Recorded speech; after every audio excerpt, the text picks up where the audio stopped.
Hi, my name is Mike Clark. I'm here today to talk to you about how to engrave laserable plastic.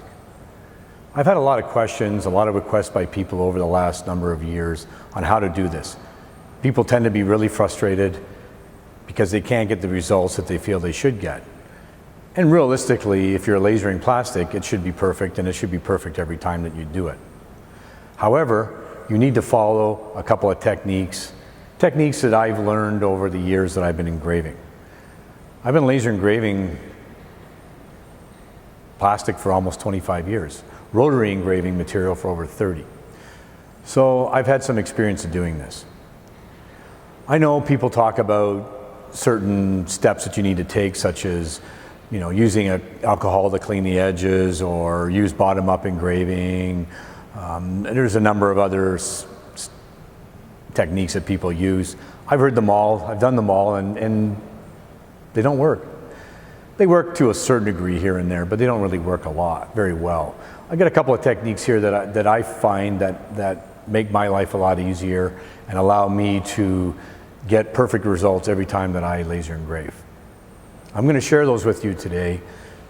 This is a fairly lengthy video, longer than I normally do, so please stay with it, and hopefully by the end you'll know how to engrave laserable plastic. When we look at the plastic engraving market, typically we're going to find two types of plastic that are available.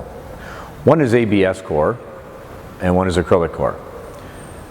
The ABS core was strictly designed for rotary engraving machines because it machined well, it bent well, and it was a good product to use for the rotary engraving machine.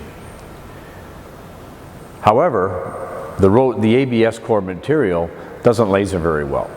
The top tends to melt when you laser etch the core, and when you want to cut it out, it tends to flame a lot. This created a lot of staining on the edges and therefore required a lot of extra work when we wanted to use this material on the laser machine. Manufacturers came out with the acrylic core material in the mid-90s, and this material was well suited for laser engraving. It was acrylic based, and as we know, acrylic cuts very well on the laser machine, and it tends to laser very well too on the top.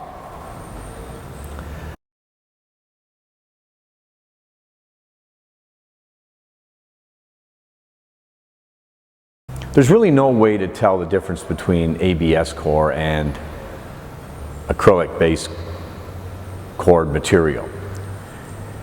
Yeah, sometimes people would say, oh, there's a shiny back and one's a dull back. Well, that's not really true. It could be shiny, it could be dull back. The only way that we've been able to figure it out is normally what we'll do is we'll run a knife on the outside edge, and if we scrape the edge if we scrape the edge of plastic with a knife, then basically what we'll find is we'll get a smell off that, and typically from the smell we can kind of tell which plastic is which. The other way is to actually laser it. And the problem with that is if you laser it, then you ruin the material. So the scratch and sniff test is typically about the only way that we have found that we can figure out which is which.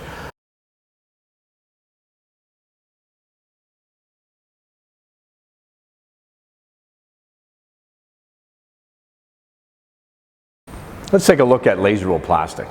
Laserable plastic typically is 1/16 inch thick, which is your standard thickness, which is the thickness that's been in the industry for years. 1/16 fits well in wall holders and door signs, and it's the thickness that we use all the time. You will find some cheaper material out there that's maybe 50 thou. That's a little bit thinner. Some people like it because it cuts a little bit faster than the 1/16, but again, if you want to put it in a wall holder, you're going to get some slop, or a desk holder. Typically, we only sell 1/16 inch material, which is 0.062 in thickness. The top layer is actually a foil or a painted type finish on top of the acrylic white core. This top material is 1 thou thick, and the recommended cutting depth on this material is about 5 thou.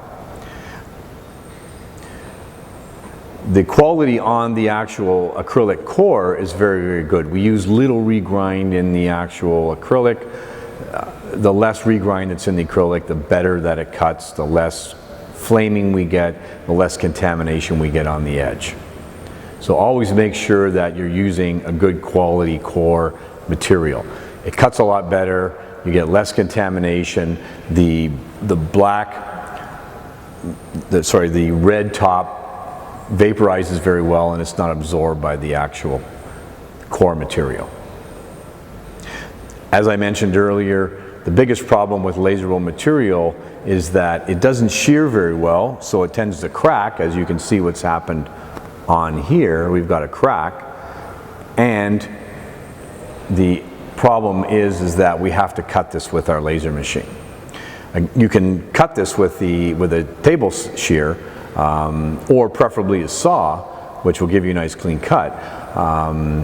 But again, the material, because of its brittleness, doesn't shear very well, and therefore if you're going to cut it with a shear, you're going to have to expect that you're going to get some shattering on the edge. I've used some foot shears. They seem to shear a lot better than a table or than a hand shear. But again, typically the best way to cut this material is with a saw blade or with a laser. Typically, laser's a bit nice because the saw blade tends to, your kerf tends to be so wide, you tend to lose a fair bit of material when you start cutting down with a saw. So this is preferably better to cut with an actual laser machine.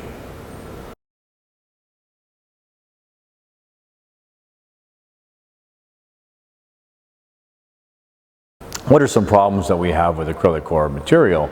There are a few problems with acrylic core material, is that it doesn't tend to shear very well. Also, if you run alcohol on the edge to clean up the gummy edge that you may get, you'll find that you're going to get spider cracks on the material. The other main problem that you have with laserable material is that if you're engraving, if you think of laser engraving acrylic, what you're going to get with that is you're actually going to get a white finish. And if you're engraving clear acrylic, this is really good because you get a good contrast between the clear acrylic and what you've etched. However, on things like black cored laserable material, this isn't good because what you end up getting is a gray background. And this is a really common complaint that people get from the laser machine when they're lasering acrylic-based plastic material. You get a gray background which tends to take away from the actual sign, and it's a big complaint from people. The other issue that you get in the plastic is you actually get some lines from where you actually see the laser machine passing back and forth. And again, this is not, people don't want this, especially if you've got a large exposed area that's been lasered away. So how do we get around that? Well, in a number of years that I've been engraving, we've been trying to figure out ways to do this. Basically, I figured this technique out a while back, and I tell everybody how to do this. Basically, what we do is we take the machine out of focus.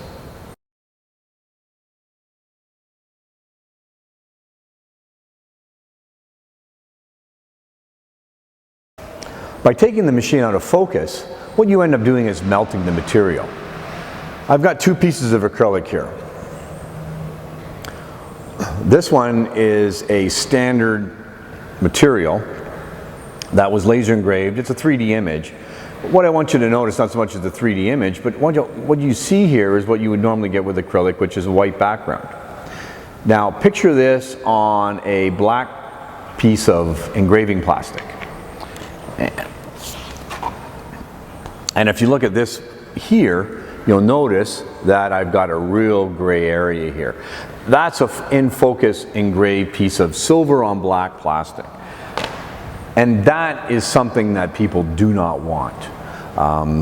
What they typically want is they actually want a nice solid black background, which is right here. And hopefully you can see that in the video. And what you're seeing is actually a nice shiny black background. This is what people want. It's shiny black, there's no lines in it, it's nice and smooth. If you look at this piece of acrylic here, you'll notice that it's actually clear. The clearness is due to the fact that I'm out of focus and the material actually, instead of vaporizing, is actually melting. When you vaporize plastic, what ends up happening is that you get the vapor evaporating away and you get a white dust that gets settled on the actual engraving area. If you're engraving in focus, what ends up happening is that white dust gets trapped in between the peaks and valleys that you generate with the laser machine, because you actually don't have a total overlap of the actual beam, so you've got to raise the recessed area. So as the exhaust is dragging that dust back to the back of the machine, what it ends up doing is it ends up depositing inside those valleys. That's what gives you that gray tone to your engraving. Now, some people talk about, well, you know, we engrave from the bottom up. Well, I can tell you right now that, yeah, that works sometimes, but you're still going to get dust in there. You're still going to, even at the point of contact when you're in focus, you're going to generate a lot of dust. That's not a perfect solution. The perfect solution is basically going out of focus and melting the material. The melting of the material causes the blackness in the engraving. If you look at this sheet that I've done, you've got a series of 6 rectangles, and progressively I'm going more and more out of focus. So I'm in focus at the top, and I progressively go 20 thou, 50 thou, 70 thou, 90 thou, 125 thou. You notice when I get down to 90 thou, 125 thou, I got a really nice piece of solid black background here, and it's very, very smooth.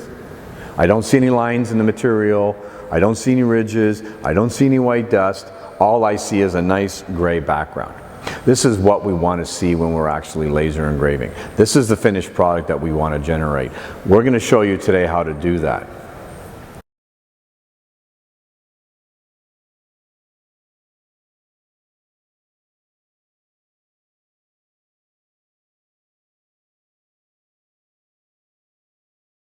The other problem that we have with plastic, and one of the big complaints I get is normally on red on white plastic or white on red.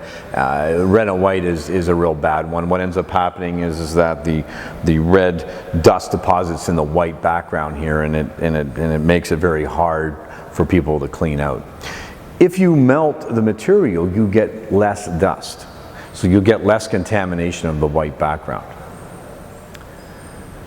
So you'll see here that this has not even been cleaned. This just comes right off the machine. I've got a little bit of dust here from the grid cut, but other than that, I've got a nice clean image. Also, when we cut out the material, you notice here that I've got a full piece here that's actually been cut out in multiple, but I haven't gone all the way through. This is great for 2 reasons. One is that I can actually take the sheet out and I can actually clean it all as one big sheet, so I have less time having to pick all the pieces out of there. The other thing is that all I need to do when I'm done now is clean it, and then when I want to separate them, I just separate and break. That is a lot easier for my material. The less dust I create, the less contamination I get, the easier it is to clean up, and the faster I can get my job done.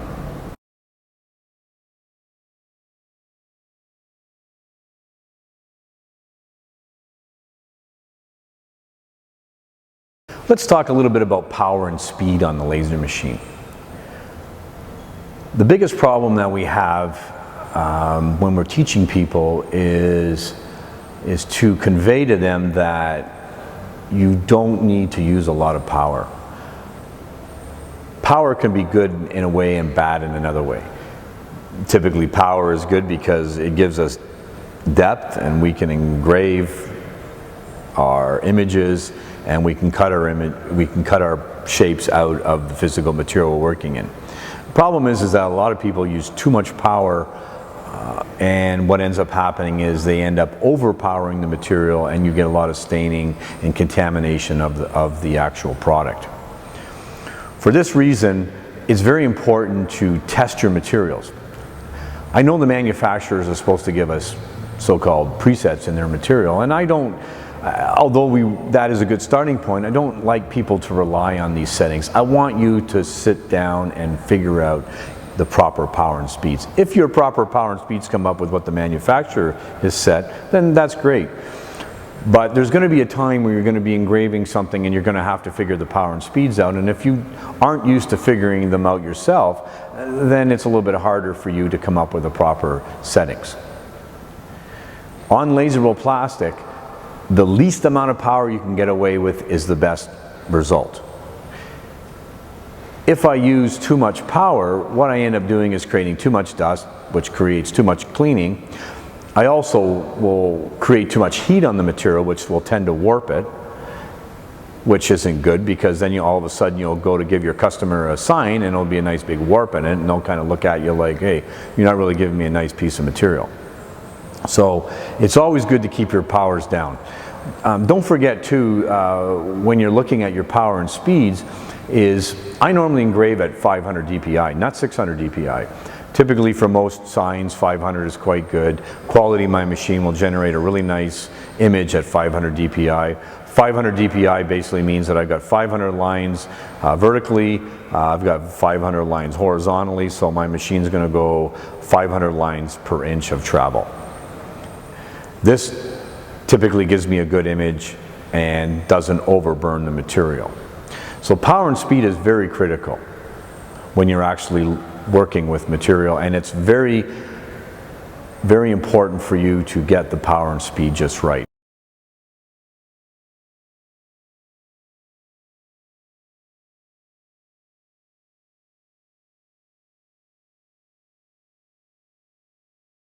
Normally what I'll do is I'll just put a rectangle in my job, and I'll engrave the rectangle, and what I can actually do is I can actually adjust the power as I'm engraving just to figure out exactly where I just break through the material and where I get my best image. Same as cutting, I'm going to put a vector line in, say a rectangle, I'm going to cut a piece out for the material, and I want to basically get my cuts just right. In the case of the plastic, I don't want to go all the way through the material, or maybe I just want to kiss cut the material so that I don't go all the way through the adhesive. Okay? To do this requires that I need to do some test cuts. You don't want to just throw a 12 by 24 on there and just guess at what your power and your speed are going to be. So make sure that you get your settings right before you actually engrave. So on here I've got minimal penetration, maybe 4 or 5 thou depth into the material, and all I've done on this material is I've gone all the way through the material but not into the actual adhesive. Actually, to tell you the truth, I actually don't even go all the way through the plastic. All I end up doing, I'm going to take this, I'm going to break it, and then I can actually take this, and now I've got my plate to be able to stick on the actual product.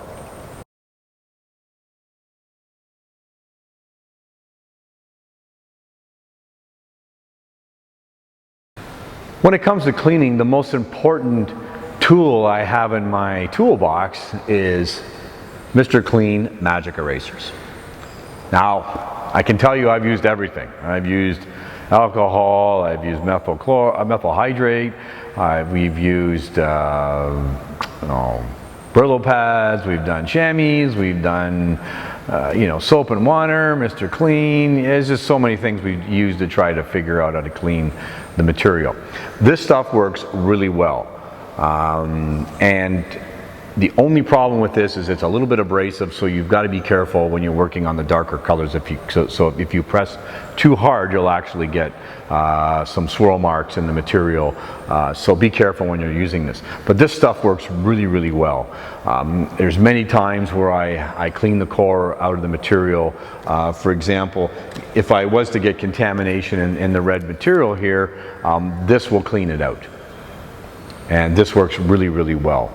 A lot of times this is all I use now. I don't like to use alcohol. Alcohol tends to crack the material, which isn't very good. And I've tried soap, I've tried other things. This works really well. You don't have to press very hard. You just wet it down a little bit and you clean the material. If your material is in a nice big sheet like this, then you can clean it very quickly with this. So go out and buy some magic erasers. You can get a real big box at Costco or at any of your department stores or supermarkets.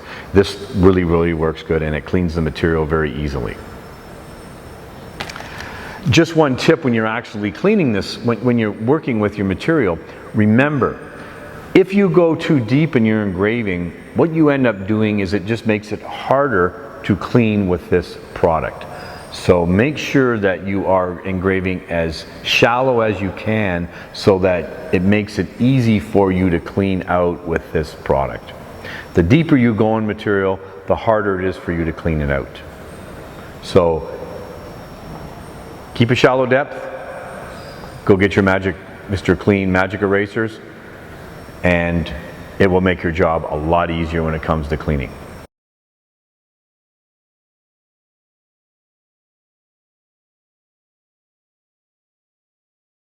Okay, before we get into actually engraving a piece of plastic, let's just talk about our setup that we're going to go through today.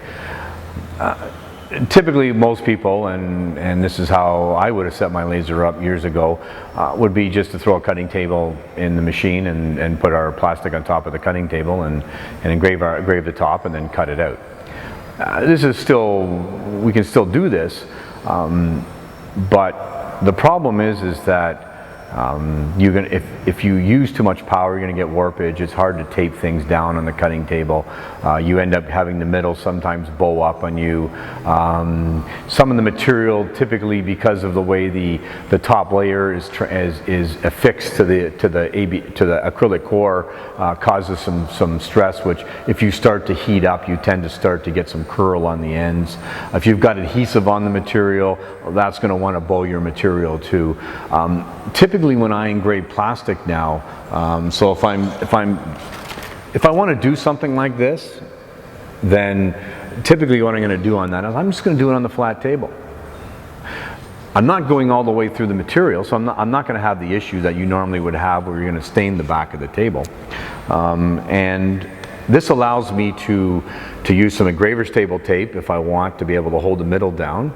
I can also tape the edges down. And this tape and holding this material down, I can even use magnets if I want. This will keep my material very flat and it won't bow. Once material starts to bow, it starts to go out of focus, we don't get proper engraving, and this can create a lot of hassles and typically will mean that we'll have to redo the job.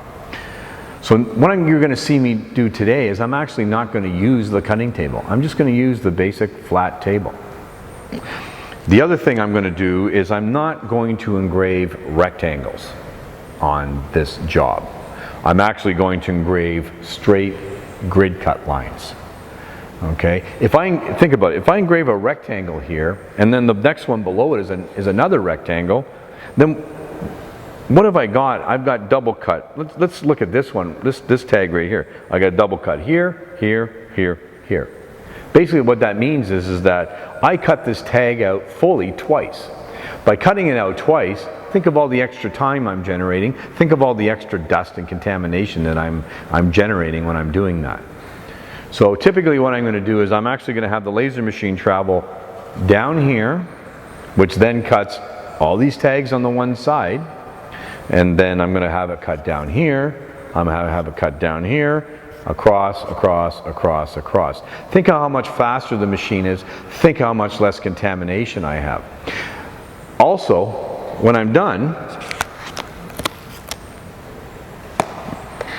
all I need to do is take this off in one big piece. I can easily clean it with my magic eraser, and when I'm done, snap, snap, snap, snap, snap, snap, snap. I have a perfect cut plate with perfect edges. And I haven't stained the bottom of my table. So don't use a cutting table if you're doing tags like that. Just lay them in the flat table, tape everything down nice and securely, and then use the grid cutout, and you'll be a lot better in the end because you'll be able to clean the whole sheet as one big plate. And then basically you'll be able to remove the plates individually and you'll have nice clean edges.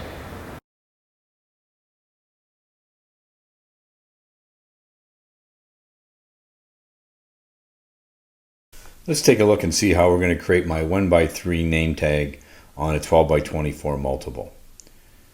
I'm going to incorporate the grid cut lines here to show you how we generate these in CorelDraw. It's quite easy.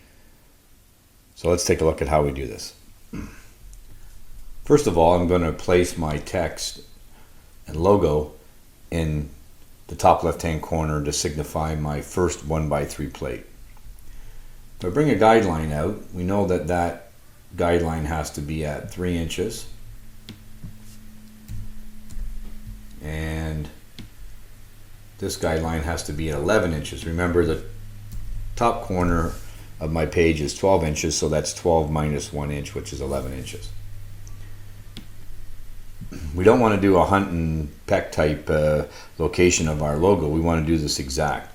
I'm measuring from the middle of the actual logo, which is the X in the middle here across the T, and that relates to my object origin up here. You notice there's a little black triangle here in the middle. That basically means that this value, these two values here relate to that X value right there. So I'm doing a 1x3. This means I want my X middle to be 1.5. That's 3 divided by 2. And then I want my Y value to be 11.5, which is 1 divided by 2, which is 0.5, minus 12, which is 11.5. That puts my logo right in the middle of my 1x3 plate. Now I haven't drawn my grid cut outlines yet, but we're using the guidelines here just to sort of give you a visual representation of what we're doing. Our next step is to open up the transformation Docker, and we do that by going into our object and position, or hotkey Alt F7. Turn off the relative position. You notice that we're 1.5 and 11 measuring from the middle handle. This is the same value that we have up in the top left hand corner up here. If we turn relative position on, now what we want to do is we want to do a duplicate, which is 3 inches away from our first tag that we've drawn. So if I click apply, now I've got my second tag that's in between the 3 to 6 inch mark. If we go out to the page size, now all I need to do is to apply until we fill up our row here. Now we're going to select this row, and my X is going to be 0 and my Y is going to be minus 1. I want to go minus because I'm going down. If I was going up, I'd use a positive number. And I'm going to go apply, and notice I go all the way down. Now I've filled up my 12x24 multiple with 96 1x3s. My next step is to draw my actual grid cut lines. I'm just going to delete out these guide rulers because I really don't need them here. Our first step is to go to the freehand tool.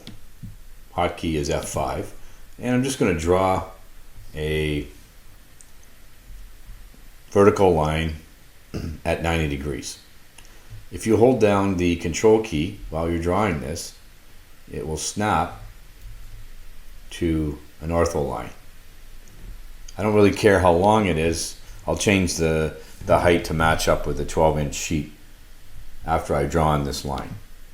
So I've got a line drawn here. The next step is to make that line 12 inches.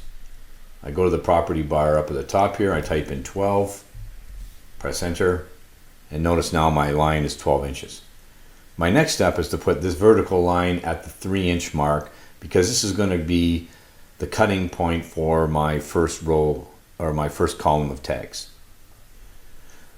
I'm going to do this again. I'm measuring from the middle. It doesn't really matter in a line because there is no real middle. I guess there is a middle, up and down, but there's no middle left or right.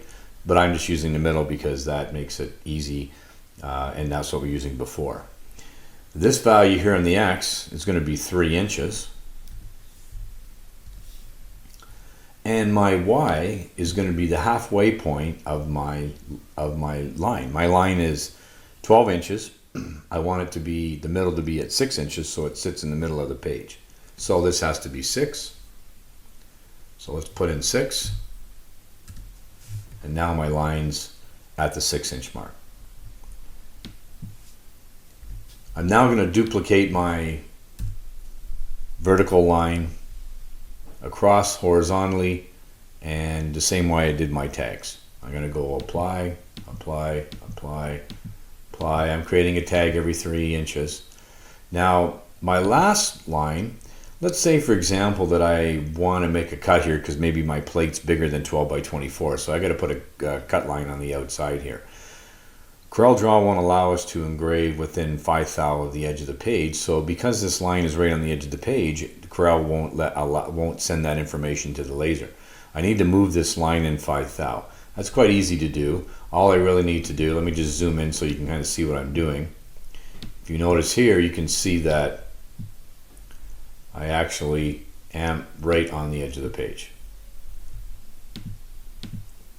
Now I want to move this line in 5 thou. That's quite easy to do. We just come in here. So I want to do this 23.995, and that basically brings my line in 5 thou. Nobody's going to notice 5 thou difference in the size of the plate. If it has to be exactly 3 inches, well then we can make our plate size bigger than 24 inches to accommodate that line.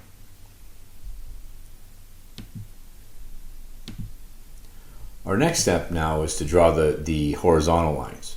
Easiest thing to do is just to draw another line. We'll do a horizontal line, click once, hold the control key down, we have our ortho line, and now we have a line that's somewhere close to 24 inches. Remember, this has to run the full length of the page, so it has to be 24 inches. I'm going to swipe in 24 here, press enter, and now my line's 24. Now all I have to do is position this line. So let's get this line into our location, which is going to be 1 inch down from the top left-hand corner of my page. Again, I'm still measuring from the middle, and I'm going to change my location. Now my X now needs to be the middle point. So I've got 24 inches, so 24 divided by 12 is, or by 2 is 12. So this is going to be 12. And then my Y has to be 12 minus 1, which is 11.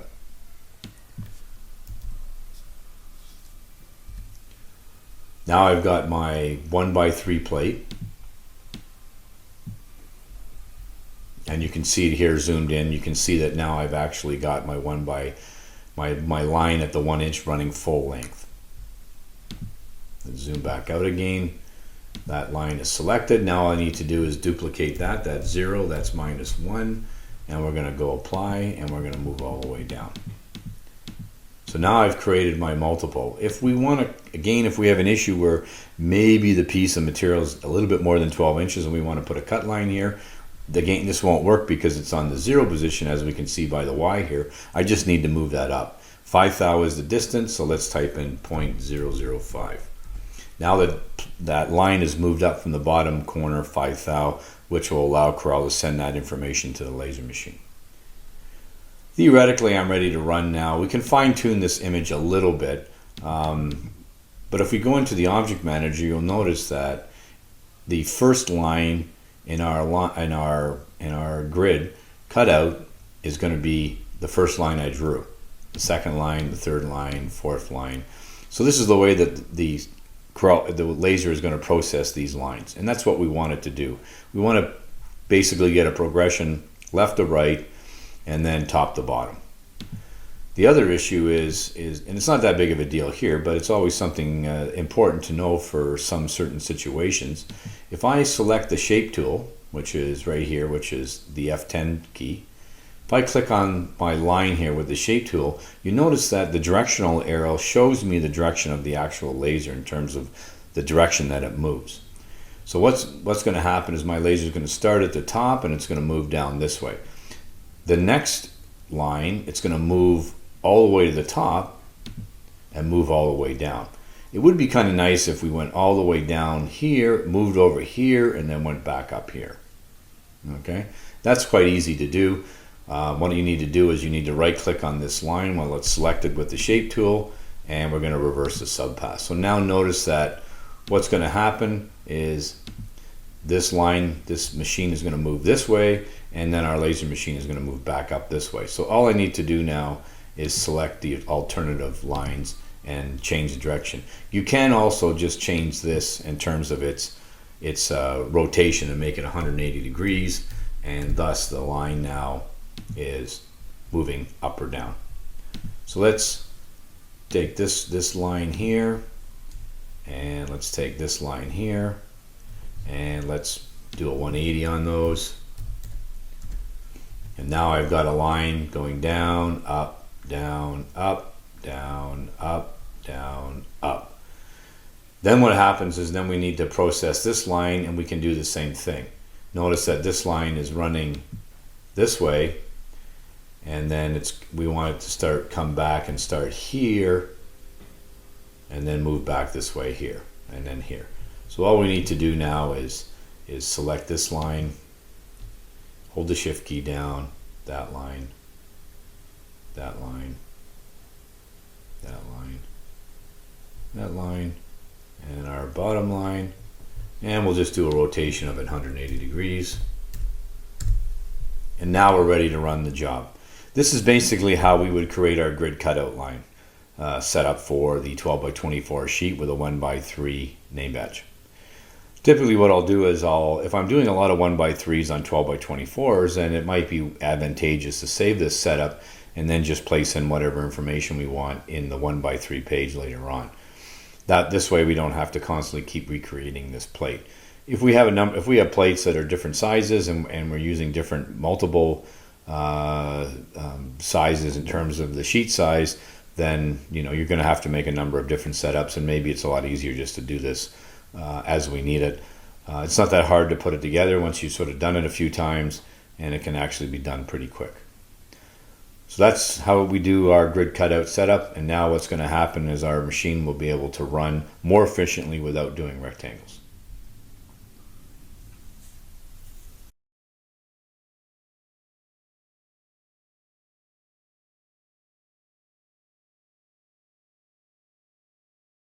As you can see, I've got my table all set up, and I'm going to place down first a couple of strips of engraver's table tape. This tape is really good because it's more aggressive on the one side than the other side. We place the aggressive side down, non-aggressive side up. The next step is to place our plastic on top of the engraver's table tape so that the engraver's table tape will hold the middle of the plastic down. Because it's less aggressive on one side, it will release off the table easily, and the tape will stay down on the table when we're done. I like to put a strip of tape on the four edges of the plastic just to stop any curling that may happen.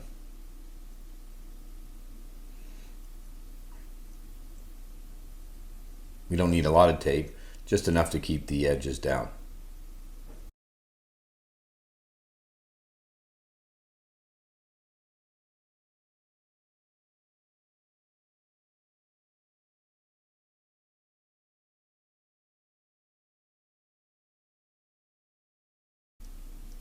I know this takes a little bit more time, but it will help keep your material flat and reduce any issues of curling, which then will lead to bad engraving. You can see that we've started our engraving and we're actually running the job now. I haven't sped this video up, it's actually just running at standard speed. You can see that the machine produces the tags very quickly, and the smoke is being drawn off very quickly.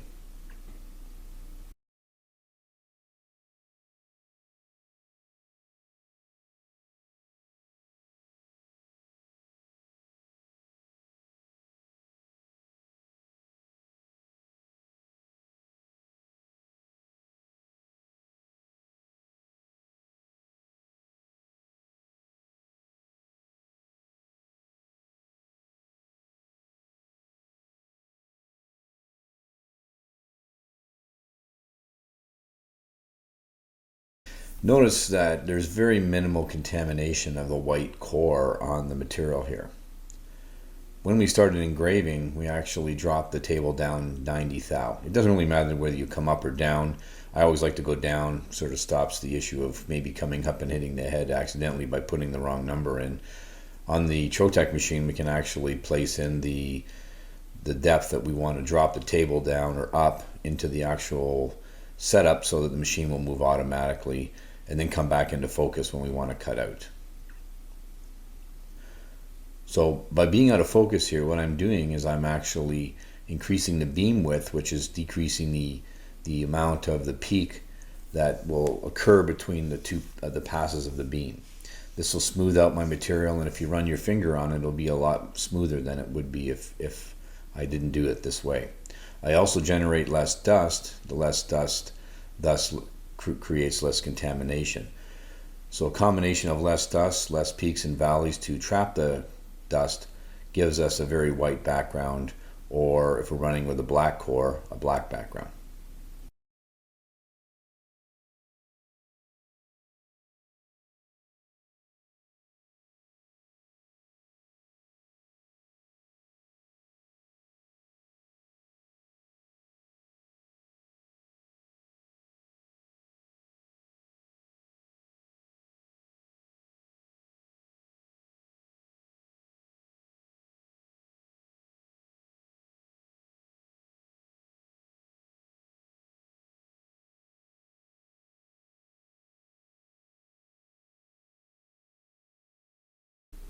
Now notice how my table lifted up to come back into focus automatically, and now I'm going to cut my grid cut lines. I've also created the directions on my cut lines so that I go up and then I come down. I don't go up and then move back down and come back up again. This is easily done by rotating my line 180 degrees. So I'm generating a little bit more smoke this way, but I'm not contaminating the material that much. I'm getting some contamination on my cuts. As you can see, a little bit of dust forming, but it's actually not going into the actual engraved area. And even if it does, there's nearly not much of a peak or valley to be able to capture this.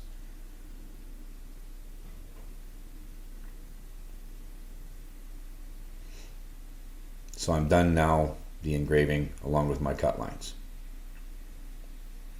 Next step is to take my magic eraser. Make sure you dampen it a little bit.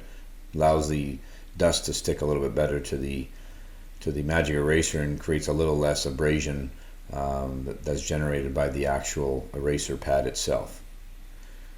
Notice, because this is all one piece, it's easy for me to clean this. If I had gone all the way through, I'd be trying to clean this and the pieces would be going all over the place.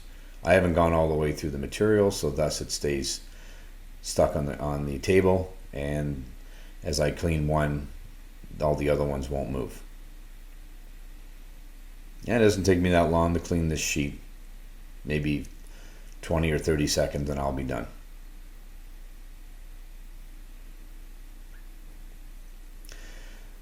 And as you can see, my pieces are done. I've removed some of the rows, columns, and you can see I've cleaned it, and you notice how these break very easily. Notice how clean the inside of the text is, nice and white, perfect engraving.